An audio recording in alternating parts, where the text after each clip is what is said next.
Nunggak 768 miliar, Sri Mulyani ancam sita aset Lapindo. Kami juga terus mengikuti mereka sebetulnya memperbaiki kualitas dari barang jaminan yang bisa setiap saat diserahkan kepada pemerintah seandainya mereka gagal bayar, yaitu sertifikat-sertifikat tanah dari penduduk yang sudah diganti.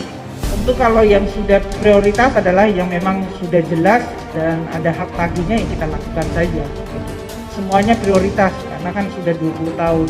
Kemudian kita juga akan terus menghubungi mereka tersebut, makanya tadi ada pelacakan dan ada juga dari sisi penagihan dan litigasi agar tadi akses mereka terhadap lembaga-lembaga keuangan bisa dilakukan pemblokiran. Untuk memutuskan penyelesaian sisa pembelian tanah di kawasan terdampak, area terdampak lumpur Sidoarjo. Gimana itu? Karena Lapindo sudah menyatakan tidak ada kemampuan lagi untuk melunasi itu atau membeli tanah itu. Tapi tujuan pemerintah adalah tidak untuk membeli tanah, tapi untuk membantu menyelesaikan tanah itu untuk rakyat yang sudah 8 tahun lebih menunggu. Nama Abu Rizal Bakri sebagai politikus sering dikaitkan dengan kasus Lapindo yang memakan korban warga Sidoarjo. Sudah 13 tahun sejak kejadian, nyatanya perusahaan milik ARB masih menunggak 768 miliar kepada pemerintah. Bahkan Sri Mulyani sampai mengancam akan menyita aset Lapindo. Mungkinkah karena itu acara ILC kembali tayang dan semakin masif menyindir pemerintah? Diberitakan dari Detik.com, Kementerian Keuangan melayangkan surat penagihan pertama terhadap PT Minarak Lapindo Jaya yang memiliki utang kepada pemerintah. Anak usaha Lapindo Brantas Inch itu belum melakukan pembayaran meskipun sudah lewat jatuh tempo tanggal 10 Juli 2019 lalu. Dia baru melayangkan tagihan pertama.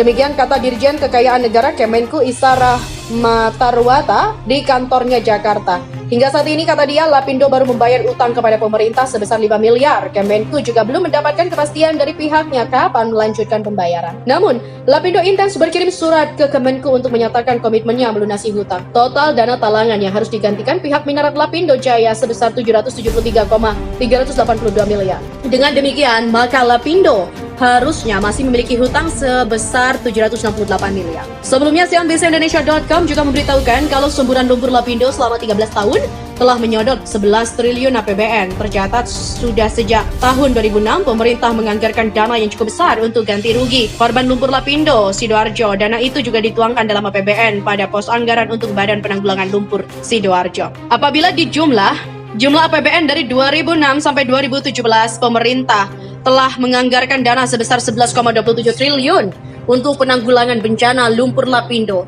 jumlah yang relatif lebih banyak. Dengan beban sebesar itu, harusnya keluarga ARB bisa menggagalkan kehidupan mewah dan fokus membayar hutang pada pemerintah. Daripada menyoroti hutang pemerintah lewat ILJ, ya alangkah baiknya ARB sadar diri dan segera melunasi hutang perusahaannya agar tak membebani keuangan negara. Dari Detik.com juga diberitakan jika aset yang bakal disita adalah tanah yang dibeli oleh anak usaha Lapindo Brantas Inch. Tanah yang dimaksud yang berdampak oleh tumpahan lumpur Lapindo. Isa dalam kesempatan lain juga pernah mengatakan Lapindo sudah menyerahkan sertifikat 44 hektar lahan sebagai jaminan. Sertifikat tanah ini sebagai bentuk jaminan pihak Minarak Lapindo Jaya sesuai perjanjian jika gagal melunasi kewajibannya kepada pemerintah. Saya khawatir ARB menggunakan acara ILC sebagai ajang balas dendamnya kepada pemerintah yang terus menagih utang Lapindo. Seperti diketahui sebelumnya, ARB sempat meminta pemerintah untuk menetapkan semburan lumpur Lapindo menjadi bencana nasional. Namun di era Jokowi, lewat Sri Mulyani menolak usulan ARB dan meminta Lapindo untuk menanggung semua kerugian akibat semburan lumpur Lapindo. ILC dengan berbagai narasumber yang sering memojokkan pemerintah seperti Rocky Gerung, Fahri Hamzah, dan sejenisnya bagikan cubit ARB dalam melampiaskan kekesalannya pada pemerintah. Semoga ke depan pemerintah bisa tegas terhadap acara yang satu ini. Jokowi harus lebih tegas ketimbang SBY dalam menangani Lapindo. Saya dukung Sri Mulyani untuk menyita semua aset Lapindo yang dijaminkan ke pemerintah. Ini jelas-jelas masalah bisnis dan kesalahan manusia bagaimana bisa dianggap bencana nasional. Pemerintah itu harus memberikan efek jera kepada pengusaha ARB beserta perusahaannya. Kalau pemerintah masih mau diajak kompromi, nantinya ya akan menjadi presiden buruk dan contoh bagi pengusaha lain yang dijerat masalah. Ini ibarat Lapindo mau untungnya saja tapi lari ketika ada masalah. Semoga di periode kedua Jokowi bisa menertibkan pengusaha dan perusahaan nakal di Indonesia. Kalau sama Cendana saja berani, apalagi yang di bawahnya. Melihat sepak terjang Sri Mulyani mengingatkan saya pada Rizal Ramli. Saat pertama masuk kabinet kerja langsung bikin rame. sesuai dengan tagline tidak resmi Presiden Jokowi. Bedanya, sampai saat ini Sri Mulyani jauh lebih terukur ya dibanding Rizal Ramli, sehingga apa yang diucapkan benar-benar sesuai data dan konkret. Saya ingin saat Rizal Ramli menolak blok Masela dibangun laut sangat berisik, meskipun akhirnya Jokowi tidak jadi membangun di laut, namun itu berkat data pertimbangan dari Archandra, sementara Rizal Ramli hanya cuap-cuap di media. Sri Mulyani berbeda. Sejak awal langsung memangkas 133 triliun anggaran. Pemangkasan ini meliputi anggaran kementerian dan lembaga serta transfer dana untuk daerah. Namun aksi fantastisnya itu malah dijadikan bahan adu domba, seolah menampar Presiden Jokowi yang dinilai tidak bisa mengelola keuangan dan sebagainya. Padahal pemangkasan dilakukan untuk efisiensi dan itu sudah atas instruksi Presiden Jokowi. Pemangkasan, efisiensi, dan berhemat adalah sesuatu yang sangat ditekankan oleh Presiden sejak awal dilantik.